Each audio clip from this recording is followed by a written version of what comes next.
제가 조금 전에 말씀을 드렸는데 이 5천만 원이 또 송금이 됐다는 겁니다. 이제 어제까지 우리가 이제 함께했던 것은 이제 WFM 주식을 정 교수가 12만 주 살 때 남편인 조국 장관이 그날 5천을 줬다는 거 아니에요? 이게 어제까지의 뉴스였고, 뭐 ATM기로 줬다, 뭐 이것까지가 이제 뉴스였습니다. 자, 한 걸음 더 들어가 보겠습니다. 자, 김민지 기자 설명해 주세요. 네, 지금까지 알려진 것과는 별개로 5천만 원이 추가로 한 번 더 이루어졌다는 한 번 더 그런 갔다. 내용입니다. 시점은 ATM기에서 줬다는 그 시점보다 앞선 시점입니다. 네. 2017년 3월에 정경심 교수가 이 코링크 사모펀드 운용사죠. 코링크에 5억으로 차명 투자하게 될 때 이 당시에 조국 전 장관의 계좌에서 5천만 원이 또 한 번 더 이체됐더라라고 하는 겁니다. 그러니까 여태까지 모두 합산하면 뭐 코링크 그 사모펀드 운용사와 그 투자처에 각각 5천만 원씩 총 1억 원이 조국 전 장관으로부터 정경심 교수에게 이체된 셈인데요. 검찰은 조국 전 장관과 부인 정경심 교수 간의 긴밀한 투자 과정이 어떻게 공유됐는지 이런 것들을 좀 살펴보고 있습니다. 당연히 그럴 수밖에 없는 거죠. 그렇죠? 예, 뭐 여러 가지 지금 의혹에 휩싸인 펀드와 관련해서 조 전 장관의 돈이 어쨌든 1억 원이 지금 부인한테 갔다는 거니까 당연히 지금 뭐 이게 부부끼리 막 열심히 공유하고 그런 거 아니야? 당연히 검찰은 그렇게 의심하고 있을 것 아니겠습니까? 한번 정리해 볼게요. 자, 이런 겁니다. 자, 지금 김민지 기자가 설명한 게 저 위에 거예요. 2017년 3월에 정경심 교수가 왜 코링크 PE에 5억 원을 차명으로 투자한 날 5천만 원 띵동 정경심한테 갑니다. 그리고 2018년 지난해 1월 이게 이제 어제까지 저희가 짚었던 뉴스예요. 이 5천만 원이 또다시 띵동 하면서 5천이 가는 거죠. 그러니까 총 지금 1억 원이 갔다는 건데 그러니까 이 조 전 장관의 돈이 김 교수님 펀드 운용사와 투자사에 모두 지금 조 전 장관의 돈이 들어간 정황에 포착됐다는 건데 그거 무시하는 바가 뭡니까? 우선은 조 전 장관이 그 장관 후보로 지명됐을 예. 때 저 사모펀드 관련된 의혹이 제기됐을 때 일관되게 주장했던 게 뭐냐면 나는 모른다. 나는 모른다. 이건 뭐 부인이 알아서 한 거고 사모펀드의 사자를 처음 들어봤다는 거 아니겠습니까? 그러니까 예. 나는 모른다라고 일관되게 부인해 왔던 것에서 본다면 저렇게 처음에 초기에 민정수석 되기 전에 정경심 교수가 차명으로 사모펀드 투자할 때도 5천만이 갔고 그러니까요. 그다음에 또 WFM 이건 사모펀드 운용사가 아니라 이제 투자사잖아요. 맞습니다. 그 WFM 주식을 또 살 때도 가는 걸로 5천 만약에 갖고. 확인이 된다고 한다면 예. 전혀 몰랐다. 경제활동은 부인이 알아서 했다. 이런 조국 전 장관의 지금 주장은 완전히 거짓말로 드러나는 지금 상황이 된 거죠. 예. 그러니까 첫 번째는 조 전 장관에 관련된 진술이 계속 거짓말하고 있다는 걸 다시 한번 확인하게 되는 것이고요. 예. 두 번째로는 물론 민정수석 전에 지 5천만 원이 들어간 것이고 민정수석 시절에 5천만 원이 들어간 겁니다만 어쨌든 5천만 원이라고 한 돈이 큰 돈이잖아요. 큰 돈이죠. 큰 돈을 그러면 부부 사이에 부인에게 넘겨줄 때는 알고 있을 거 아닙니까? 이 돈이 어디로 쓰이는 건지. 뭐 돈 100만 원, 200만 원도 아니고 5천만 원이 넘겨주고 가는데 이 돈이 어디에 쓰이는 건지 용처럼 물어봤을 거 아니겠습니까? 예. 그렇다면 조 전 장관이 사전에 이 사모펀드 투자와 WFM 주식 매입이라고 하는 것에 깊숙이 알고 있을 정황도 분명히 의심을 살 수 있는 거거든요. 예. 그렇다고 한다면 그 상황에서 불법적으로 경제적 이득을 취하고 경제적 이득 자체에 대해서 당시 민정수석이라고 하는 자리, 예. 그다음에 조국 교수라고 하는 그 사회적 명성이 혹시라도 활용된 측면이 있는지 않은가 예. 이런 이제 의심을 뇌물죄까지 이제 그 검찰들은 들여다보게 되는 거거든요. 그렇습니다. 그래서 예. 거짓말했다는 거 하나하고 실제로 투자처를 알고 있었을 개연성에 따른다면 이 돈이 돈을 불리고 재산을 증식하는데 쓰였을 것을 알았을 거다. 그 측면에서 지금 수사가 좀 촉구되고 있는 것이죠. 자, 그럼 하나하나 좀 짚어보겠습니다. 조국 전 장관이 지난달 6일이었죠. 인사청문회 당시에 뭐 이런 여러 가지 이런 논란과 관련해서 이렇게 얘기한 바 있었습니다. 잠깐 그 목소리 듣고 오실까요? 제 처는 독립적으로 이제 그 경제 생활을 하고 있고요. 상당한 자력을 가지고 있습니다. 90년대 장인으로부터 아파트를 상속받고 건물도 상속받고 오랫동안 전문직을 해서 자산이 있는 사람입니다. 제 처의 자산 활동에 대해서는 일체 뭐 관심도 별로 없었고 본인이 알아서 다 투자해왔고 해왔습니다. 실제 그 자산이 저로부터 생긴 게 아니라 남편이 고위공직자가 됐는데 이런 생소한 사모펀드에 막 투자합니까? 그렇게? 저는 물론이고 제 처도 지금 막 매우 후회 막심한 상태입니다. 그러니까 조 전 장관은 인사청문회 당시에 본인이 알아서 투자한 겁니다. 나는 몰라요. 이거였어요. 아까 김근식 교수님도 말씀하셨지만 이 목소리를 지금 다시 들으니까 장 소장님 네. 아무래도 고개를 갸우뚱할 수밖에 없는 것 같습니다. 그렇습니다. 예. 지금 언론의 보도에 의하면 이 부분은 조국 장관이 몰랐을 수가 없다라는 것이 이제 합리적인 의심인 거죠. 예. 저것이 만약 사실로 드러나게 되면 공직자윤리법에 아주 딱 걸리게 되는 겁니다. 예. 공직자윤리법에는 본인과 부인이 직접 주식 투자를 할 수가 없습니다. 객답 투자를 금지하고 있죠. 네. 예. 근데 WFM에 5천만 원을 줘서 투자를 했으면 공직자윤리법상 이것은 딱 걸리는 거고요. 예. 또 보유한 것을 신고하지 않았으면 이건 허위 신고입니다. 허위 신고. 네. 어허. 이것도 큰 문제가 될 거고요. 예. 만약에 7천 원짜리를 5천 원에 샀다. 그럼 이건 뇌물죄로까지 볼 수가 있는데 이 부분에 대해서는 조국 장관이 또 나는 모른다라고 나는 모른다. 하면 이 부분은 검찰에서 입증 책임이 있긴 하지만 예. 여태까지 조국 장관이 너무 많은 거짓말을 했어요. 아하. 자기는 아무것도 모른다라고 했는데 사모펀드 처음 들어봤습니다. 뭐 이렇게도 얘기했고요. 그렇죠. 코리안크피도 처음 들어봤다라고 얘기를 했고요. 예. 그러니까 이런 상황들에 대해서 검찰이 좀 빨리 수사를 통해서 밝혀줬으면 좋겠다라는 생각이 듭니다. 예. 자, 그러면 오늘 이제 새롭게 뭐 이분의 주장이긴 합니다만 지난해 1월에 정경심 계좌로 조 전 장관이 이제 5천을 보낸 5천만 원과 관련해서 오늘 새롭게 무언가 주장한 사람이 있어요.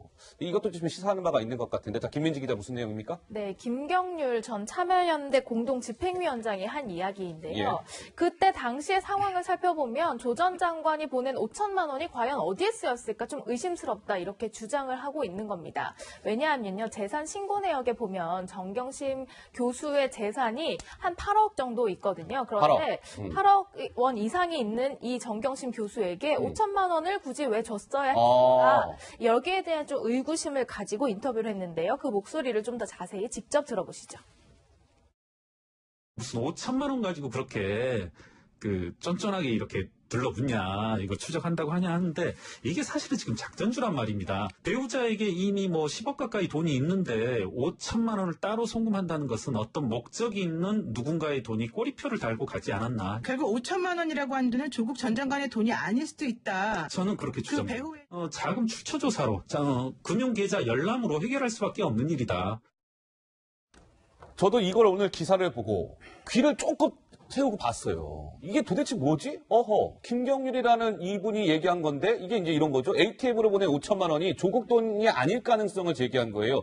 WFM 호재가 있던 당시 5천만 원을 송금했다고요? 조국 작전주 투자가 의심됩니다. 그리고 아까 김민지 기자 설명한 대로 아니 상식적으로 한번 생각해 보세요. 정경심 계좌에 8억 원이라는 돈이 있는데도 불구하고 그 5천만 원 뭐가 아쉽다고 5천만 원을 왜 받았겠어요? 누군가의 꼬리표를 달고 가지 않았나 추정됩니다. 물론 이건 김 소장의 주장이긴 합니다만 박 의원님 지금 김경률 소장이 주장하는 건 무슨 내용이에요, 저게? 예.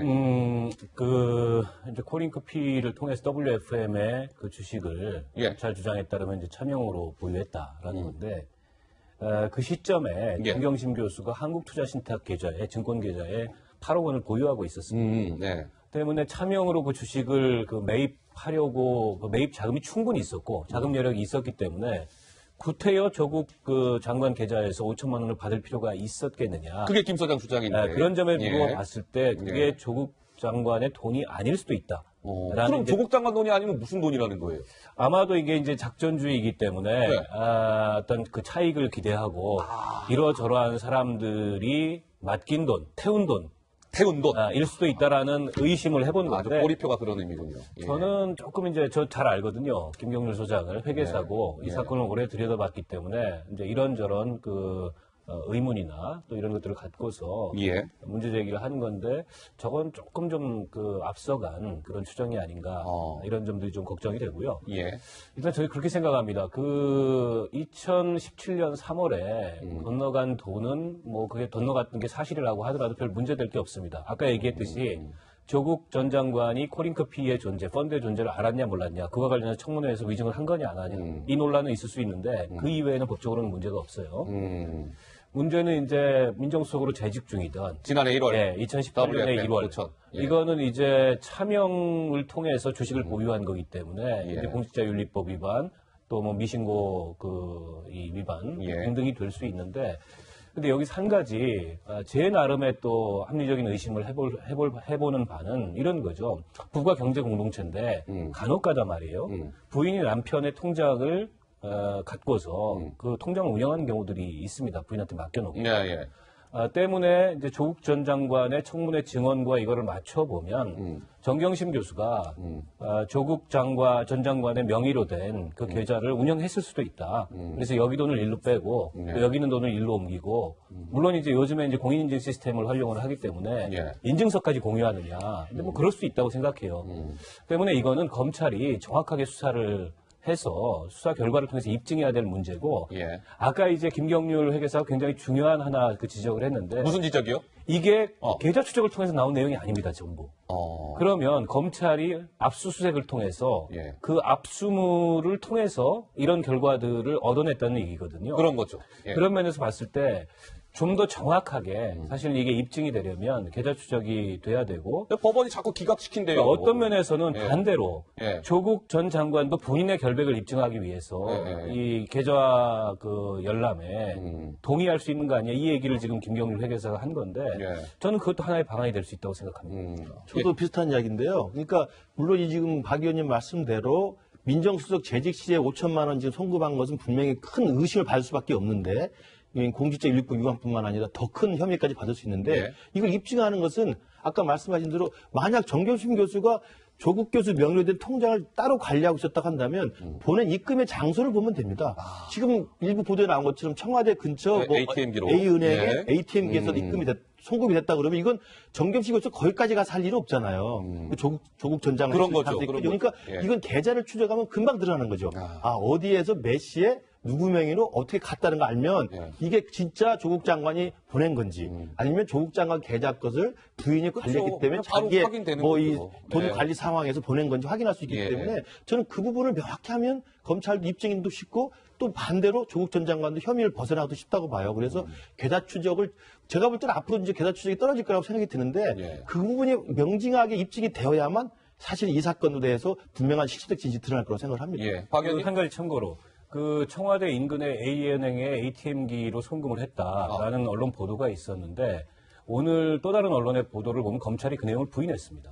검찰이 공식적으로 부인을 했습니까? 검찰에서는 그런 사실을 확인한 바가 없다. ATM기로 보낸 거는 네네. 아니다. 네. 그래서 뭐 5천만 원이 갔다는 사실 자체를 부인한 게 아니고 ATM을 네. 활용해서 갔다 이거는 검찰에서 전혀 얘기한 바 없다라고 하기 때문에 이건 좀 지켜봐야 될 것 같고요. 예. 이게 ATM 송금 한도가 하루에 3천만 원이고 한 해에 600만 원입니다. 그러니까 통상에 5천만 원을 ATM으로 보내기는 어려워요. 따로 뭐 이렇게 요청을 하고 미리 해야 사전에 될까요? 저 은행에 네, 요청을 은행 하고 쪽. 그랬어야 되는데 예. 근데 사실 그 번거로운 일을 하느니 그냥 창구에 가서 보내죠. 그래서 ATM 보도는 사실 조금 신빙성이 떨어지는 것 같아요. 예, 알겠습니다. 자, 지금 이제 조국 전 장관의 검찰 소환이 글쎄요, 언제쯤 이루어질 것 같으세요? 시청자 여러분들은?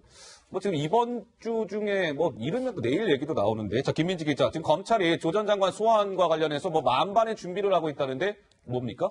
그러니까 정경심 교수의 구속영장을 청구하기 전부터 어떻게 보면 조국 전 장관을 소환할 어떤 채비를 좀 하고 있었다. 이런 얘기가 나오고 있습니다. 이게 무슨 얘기예요? 정경심 교수의 구속영장 청구서에는 조국 전 장관과 관련된 혐의들이 모조리 좀 빠졌거나 최소한 배제되어 있다. 이런 얘기인데요. 예를 들면 서울대 법대 인권법센터의 인턴 증명석 발급 과정이라든지 뭐 그거는 이제 조국 전 장관과 관련해서는 공문서 위조 혐의가 함께 적용될 수도 있는 부분인데 그런 것들이 배제되어 있었고 공직자윤리법 위반도 마찬가지였는데요. 어쨌든 이런 것들을 조 전 장관과 관련된 혐의 부분을 최소한으로 이제 하면서 뭔가 조국 전 장관 소환을 대비해서 만반의 준비를 하고 있는 것 아니냐 이런 얘기가 나오고 있습니다.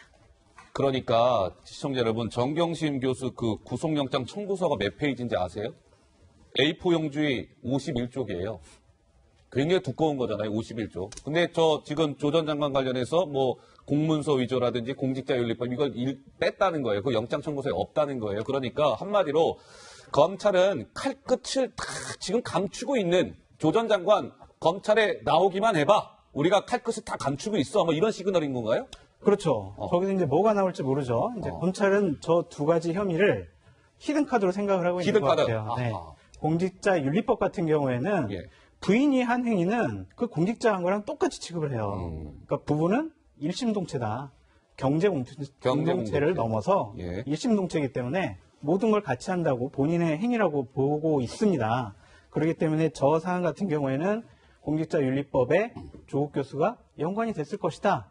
그러한 합리적인 의심을 하는 거고요. 예. 공문서 위조 혐의도 그 조국 장관의 PC에서, 조국 장관 집의 PC에서 발견된 그 하드에 보면은 거기서 딸이나 아들이 예.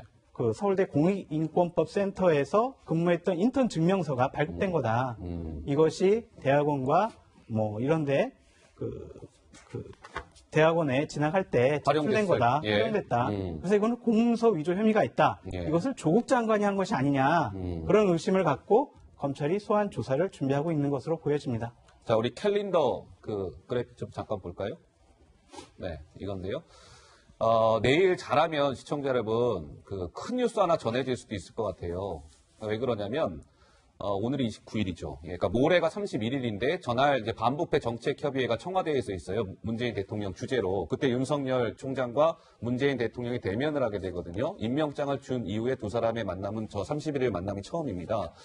그러니까 지금 관측은 이런 거예요. 저렇게 윤석열이라는 사람이 대통령과 대면하기 전에 조국을 소환해서 조사하지 않겠느냐, 이제 이런 관측이 나오는 건데, 오늘 29일이면 오늘은 이제 다 갔다고 치고요. 그러면 이제 내일 하루가 남는데, 글쎄요, 내일 소환 유력 저렇게 지금 되어 있는데, 실제로 조 전 장관이 내일 소환이 될지 아니면 이번 주를 넘겨서 다음 주 초가 될지 한번 보도록 하겠습니다.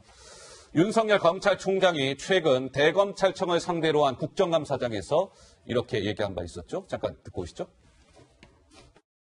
저는 저에게 부여된 일에 대해서 제가 법과 원칙에 따라서 충실히 할 따름입니다.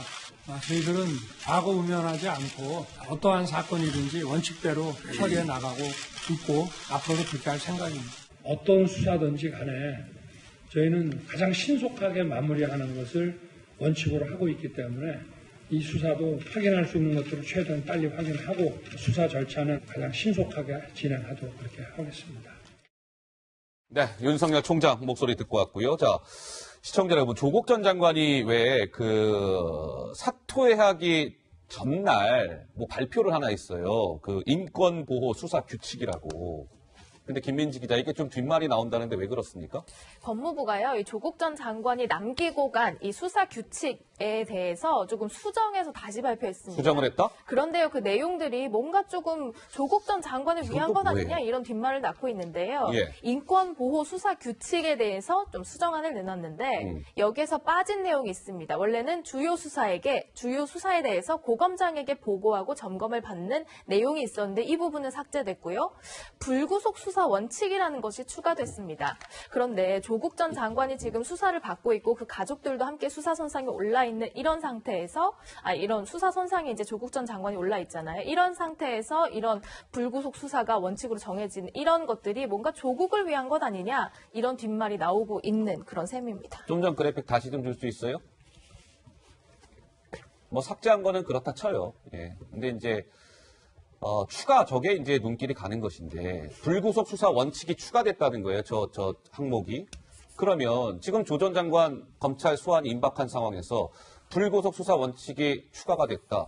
그러면 결국엔 저 1호 수혜자가 그럼 또 결국 조국 전 장관 아니냐, 뭐 이런 논란인데 좀 문제가 있어 보이세요? 저게 만약에 대검찰청에서 내놓은 어떤 개혁안이라고 한다면 뭐 그냥 넘어갈 수 있겠는데, 법무부에서 내놓은 거잖아요. 예. 이것도 조 전 장관이 사퇴하기 전에 확인해서 내놓은 안을 지금 내놓는데, 수정해서 내놨는데, 유독 눈에 띄는 게 불구속 수사를 원칙으로 한다가 눈에 띄니까, 야, 이것도 혹시 조국 봐주기 아니냐? 이런 식의 이제 의심을 사는 건데, 저는 그렇게 믿고 싶지는 않습니다. 그리고 불구속 수사를 원칙으로 하는 건 틀린 말은 아니에요. 모든 피의자의 인권을 보호한다는 차원에서는 일단은 불구속 수사를 원칙으로 하되, 불가피한 경우에 구속 수사를 하는 거거든요. 그러니까 예. 뭐 저걸 재확인했다 그래서 우리가 색안경 끼고 볼 필요 없지만, 진짜 까마귀 날짜 배 떨어진다고 하필 법무부 장관 시절에 조국 장관이 불과 열흘 전에 내놨던 이야기를 저 부분만 살짝 바꿔서 해놓으니까 이게 또 법무부에서 미리 알아서 대검에게 압박을 가하는 게 아닌가라는 또 의심을 할 수밖에 없는데, 예. 저는 그렇게 믿고 싶지는 않습니다. 아마 구속이냐 불구속이냐는 검찰의 수사 진행 상황에 따라서 지금 부인이 지금 구속돼 있는 상태 아닙니까? 예. 그렇다고 한다면 부인이 구속된 상태에서 그럼 남편까지도 구속을 시킬 만한 아주 중한 범죄이냐, 그리고 증거인멸의 우려가 있느냐, 이 부분에 대한 검찰 나름의 합리적 판단과 법률에 따라서 할 일이지, 저 뭐 수사 인권 원칙이 변화됐다고 해서 좌우될 내용은 아니라고 믿고 싶습니다. 근데 또 하나 눈길이 가는 게 시청자 여러분 또 있어요. 저게 이제 불구속 수사 원칙이 추가된 것도 왜 하필 이 시점에 이런 거잖아요. 근데 이게 보니까 이렇더라고요. 원래는 그 입법 예고 기간이라는 게 있는데 그게 40일 이상으로 정해졌답니다. 40일. 그러니까 한 달 이상이 걸리는 거예요. 원래대로라면. 근데 그 입법 예고 기간을 닷새로 단축했다는 거예요. 5일로. 단축해버렸다는 거예요. 그러니까 누가 봐도 조 전 장관 지금 검찰 소환이 임박해 있는 상황에서 입법 예고 기간도 지금 자막 마침 딱 나오고 있네요. 이렇게 확 줄여버리고. 그러니까 이거 뭐지? 이제 이럴 수밖에 없는 거 아니겠어요? 예. 특정상 뭐 그런 그 관측이 나올 수도 있는데 예. 이게 이제 법이 아니고 대통령령이잖아요. 대통령령인 경우에는 뭐 긴급을 요하거나 시급을 다투는 사안에 대해서는 입법 예고 기간을 단축하기도 합니다. 그리고 지금 이 불구속 수사 원칙이 들어간 거는 이것도 마찬가지로 오해를 부를 수는 있어요. 왜 하필이면 그 첫 수혜자가 조국 장관이 돼야 되느냐. 예. 때문에 이게 이제 봐주기 아니냐. 조국에 대한 지나친 배려. 그런 논란인 것이죠. 근데 예. 사실은 형사사건에 있어서 그 인신구속을 최소화하고 불구속을 원칙으로 하는 것은 불문의 원칙입니다. 하하. 그걸 갖다가 이제 인권수사규칙에 명문화하고 성문화한다는 의미로 이해할 수 있는데, 뭐 이 보기에 따라서는 이제 그런 그 이제 비판이나 또 지적이 나올 수 있을 것 같아요. 예. 이번에 이제 법무부가 좀 이례적으로 이걸 한 차례 입법 예고했다가 재입법 예고를 하는 건데요. 그 재입법 예고를 하게 된 경위는 검찰에서 다양한 이 문제 제기가 쏟아졌습니다. 특히 이제 주요 사건에 대해서 고검장한테 보고하도록 한 것은 예. 검찰총장의 수사지휘권과 충돌한다. 예. 이런 이제 그 검찰의 비판에 직면해서 이게 아마 이제 좀 급하게 만들었지 않습니까? 조국 장관이 어쨌든 자기가 물러나기 전에 이걸 완결을 지으려고 그러다 보니까는 예. 조금 이제 그 매끄럽지 못한 부분들을 다듬었던 게 아닌가. 그 예. 과정에서 이런 것들도 추가되고 빠지고 한 것 같습니다. 예, 장 소장님. 짧게 말씀드릴게요. 저런 것들이 정당성을 가지려면 우리 진영이 또한 우리 편이 아닌 쪽의 사람들 조사와 수사할 때도 저런 식의 적용을 했었어야 합니다. 지난번 박근혜 정권 국정농단 사건 때 얼마나 많은 인권 침해 요소들이 많았습니까? 많은 언론에서 지적했고 많은 법조인들이 지적을 했지만 그에 대해서는 귀를 막고 듣지를 않았어요. 하하. 그분들에 대해서는 인권이 없고 이분들은 인권이 있고 이거는 대한민국의 모든 국민은 법 앞에 평등하다라는 예. 그러한 헌법 11조를 이 정권이 지키지 않는 것이다. 그렇게 공격받을 소지가 있습니다. 그 조국 전 장관 곁을 지키는 한 사람이 있답니다. 저도 이번 사실 이거 뉴스 이제 보면서 처음 알게 된 분인데 지금 이제 저거는요. 정경심 교수가 구속된 날, 그러니까 지난주 목요일 처음으로 이제 구치소 면회 갔잖아요. 그때 저 조국 장관이 가운데 있고 오른쪽은 아들이고 저 왼쪽에 있는 저 여성이 누굴까 좀 궁금했는데 좀 그래픽 좀 주세요. 그 조국 전 장관하고 굉장히 긴밀한 관계를 유지했던 분이더라고요. 그러니까 김미경 변호사인데 조국 민정수석 당시에 민정수석실 법무행정관을 지냈고 인사청문회 준비단에서 신상 팀장을 맡았고 조국 법무장관 당시에는 장관 정책보좌관을 역임한 김미경 변호사가 요즘에 계속 뭔가 이렇게 조언을 해주고 그런다는데 저 김미경 변호사 좀 김 교수님 좀 아세요? 뭐 개인적으로 모릅니다. 개인적으로 모르시고. 네. 예. 근데 뭐 민변 출신이고 저분이에요. 네, 그리고 예. 이제 조국 전 장관하고는 이제 개인적인 뿐만 아니라 민정수석 때부터 계속 행보를 같이 해왔기 때문에 예. 뭐 인간적으로도 굉장히 친하지 않겠습니까? 그러다 보니까 어쨌든 법무부 장관 할 때도 보좌관으로 들어갔는데 법무부 장관 사퇴했으니까 또 같이 사표 쓰고 나왔고요. 그리고 이제 부인 정경심 씨가 구속되니까 뭐 남편 입장에서 당연히 그 다음날 면회를 갔겠죠. 예. 그러면서 같이 이제 따라가서 도움을 받은 것 같은데 뭐 저 부분이 이제 우리 세간의 관심거리니까 지켜보긴 합니다만 예. 인간적으로 있을 수 있다고 생각합니다. 근데 한마디로 제 생각에는 조국 전 장관이 다 큰 어른이고 그다음에 또 형법학 교수고 구치소 가서 절차에 따라서 하면 되는데 굳이 민정수석 때 데리고 있던 행정관이고 장관 때 데리고 있던 보좌관을 동행해서 데리고 가는 것도 제가 볼 땐 크게 이렇게 눈에 오히려 오해를 사지 아하. 정말 훌륭하다 생각할 일은 아니잖아요. 예. 본인이 할 수 있는 일 아니겠습니까? 저는 그런 면에서는 왜 그렇게 계속 데리고 다니는지는 잘 모르겠습니다. 예, 알겠습니다. 저 김미경 변호사 얘기까지 해봤습니다. 다음 주제로 넘어가야 될 시간이 됐군요. 다음 주제 역시 화면으로 준비되어 있습니다. 만나보시죠.